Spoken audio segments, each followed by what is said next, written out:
ask you a question about the Yes. UFC right now? Because I remember when I was my brother and I have been into boxing forever. Especially my brother, he boxed a lot.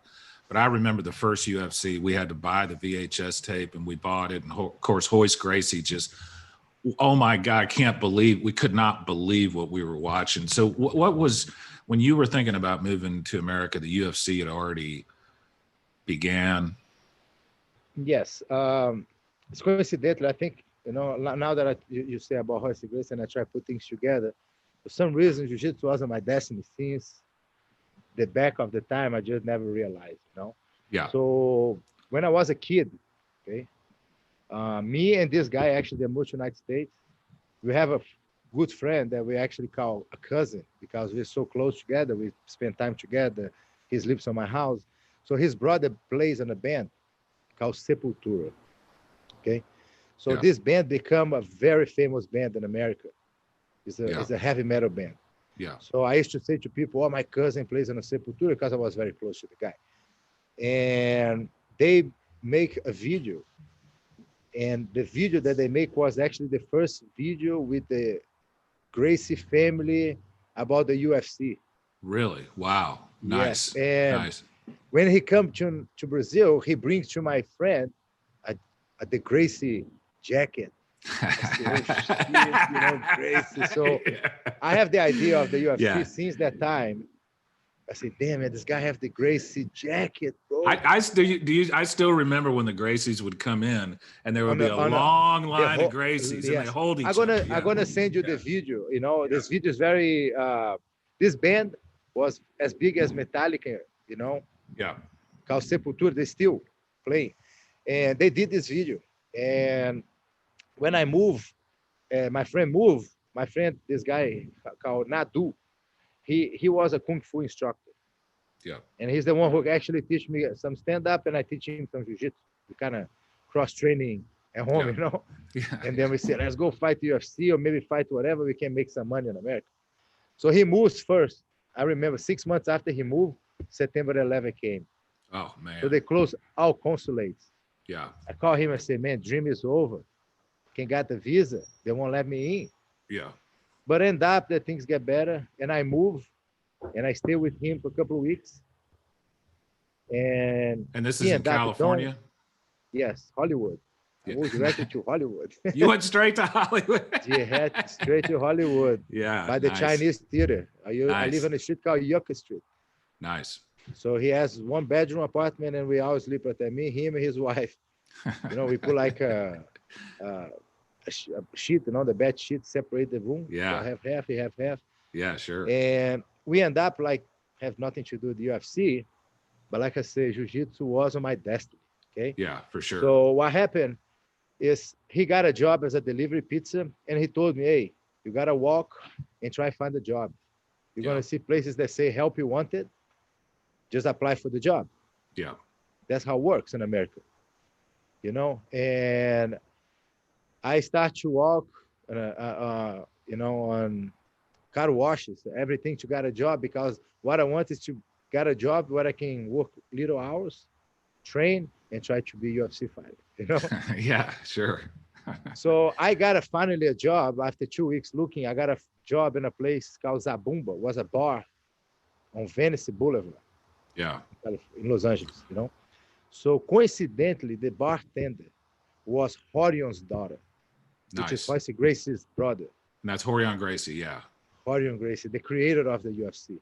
Wow. That's why I say Jiu-Jitsu wasn't my destiny. Yeah, for sure. So I was working as a bartender without speaking English, But the lady said, I can give you a job if you come work on a tank top because you have a nice body. You're gonna, make people come right here. Yeah. So this girl, Hiani Gracie, she came to me one day, say, my uncle, he looked for training partners because he's gonna fight against a guy named Akebono. You want me to bring you one day? He can try you out to see if he likes you. If he likes you, he might, let you train with him. Yeah. I say, what? You're gonna bring me to Horace Gracie? Of course I will. So actually, I went to Horace Gracie's house.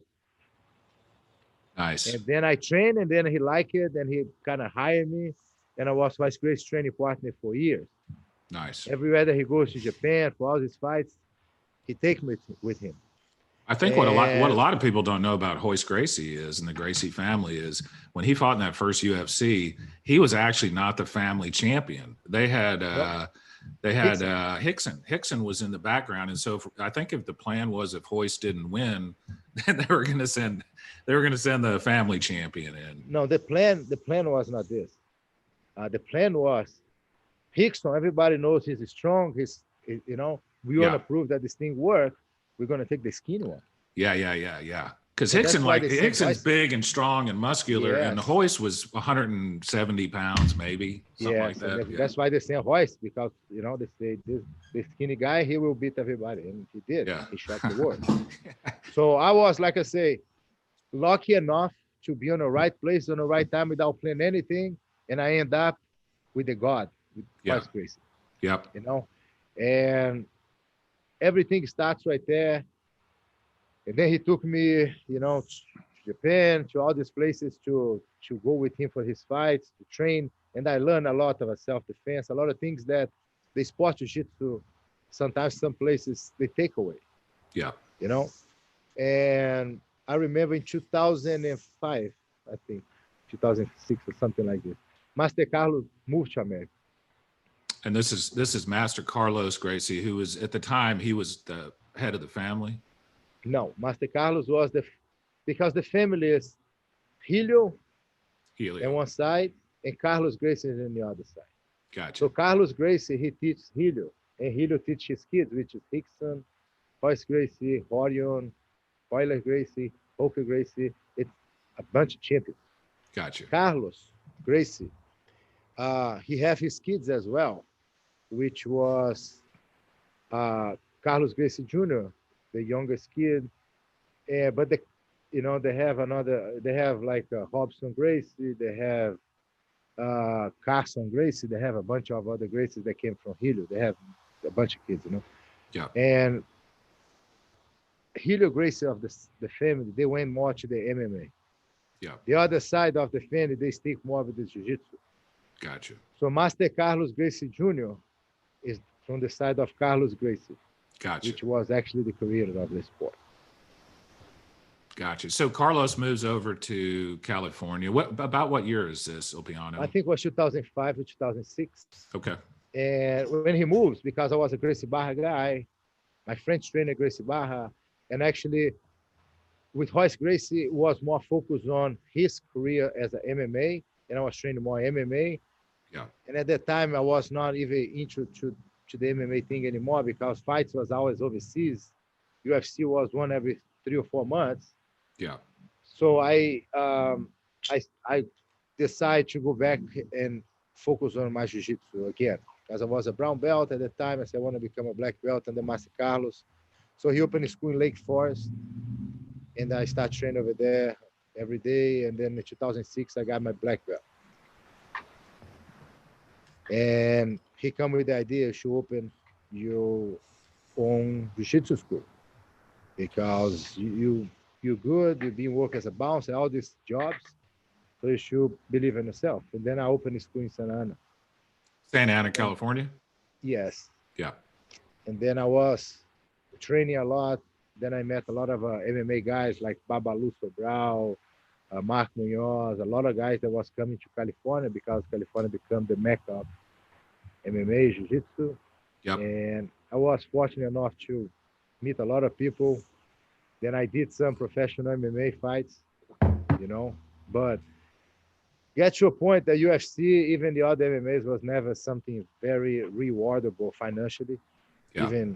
Even today is not that much. I was about to say, even today, it's not probably as much as it should be. Yeah, but today, you make enough to at least live a couple of months. Before, sure. Like I fight, at that time, one of the big show that they have compared to the UFC, usually people that do well, like Diego Sanchez, bunch of other guys, they fight the king of the cage. That was the tournament.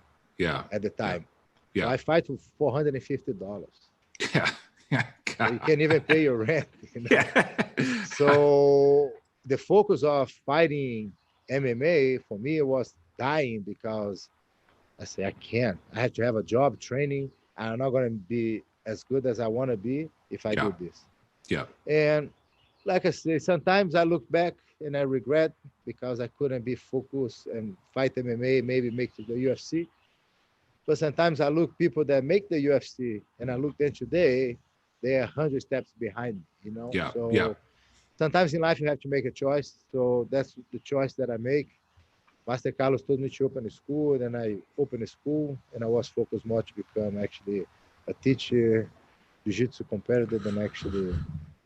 I want to pause there real quick because I want to flag something that you said that I think is super important. And I think it relates to leadership in general. And that is, at the time you regretted the fact that you couldn't do MMA, but when you look back on your life now, I mean, clearly you've been so wildly successful that maybe it was a better thing that you didn't get what you want. And, there's been a couple times, Ulpiano, in my life where I really, really wanted something. There was a lawyer job before I started my own firm that I really, really wanted badly, and I didn't get it. And I was really upset that I didn't get it. And now I look back 20 years later, I got my own firm with great parts. The best thing that ever happened to me, not getting that job. So isn't it funny how sometimes the things that we really want, especially when we're younger, the things that we really think that we want turn out not to be what we really want?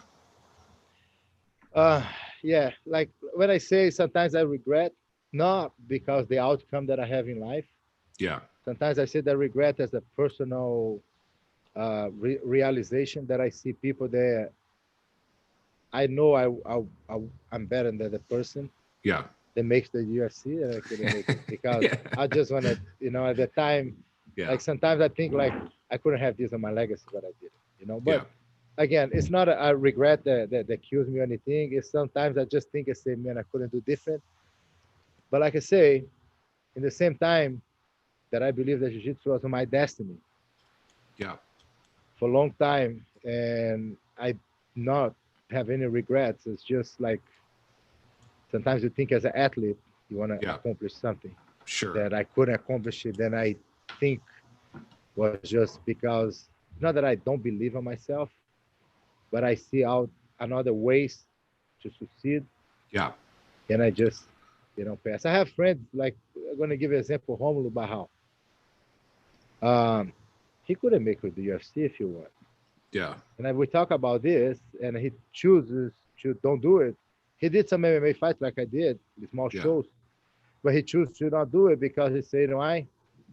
This choice was a better choice. He became a legend on jiu-jitsu, successful, So I don't have a regret. It's just I think I make the right choice, and life sometimes takes you a different direction. Yep. And you just have to be grateful,